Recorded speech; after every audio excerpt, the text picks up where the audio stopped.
माननीय परिवहन मंत्री श्री सरनाईक साहेब यांच्या संकल्पनेतून तसेच माननीय RTO madam Shrimati Hemangini Patil madam यांच्या आदेशाप्रमाणे ठाणे RTOतील आम्ही सर्व अधिकारी आजपासून ठाण्याच्या वेगवेगळ्या भागांमध्ये कारवाईला सुरुवात करत आहोत, ज्यामध्ये आम्ही प्रत्येक रिक्षा थांबवतोय. त्या रिक्षा चालकाचं लायसन्स आम्ही तपासतो आहोत.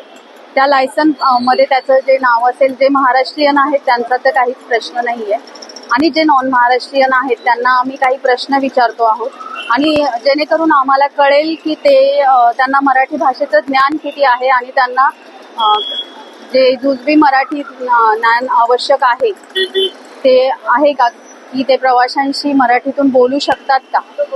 आणि त्याप्रमाणे आता आमची कारवाई चालू आहे आणि आम्ही त्यांना नोटीस देतोय ज्यांना येत नाही. काय एकंदरीत नोटीस आहे आणि कशा प्रकारे ती नोटीस बजावणार तिथे? ज्या रिक्षा चालकांना थोडंही मराठी बोलता येत नाही अशा रिक्षा चालकांना आम्ही ही नोटीस देतोय आणि त्यांना असं आवाहन करतोय की तुम्ही फक्त वर्किंग नॉलेज जे आहे मराठी भाषेचं तेवढं शिकून घ्या सध्या आणि नंतर प्रॅक्टिसने हळूहळू तुम्हाला चांगलं मराठी नक्कीच बोलता येईल जेव्हा तुम्ही चांगली प्रॅक्टिस कराल.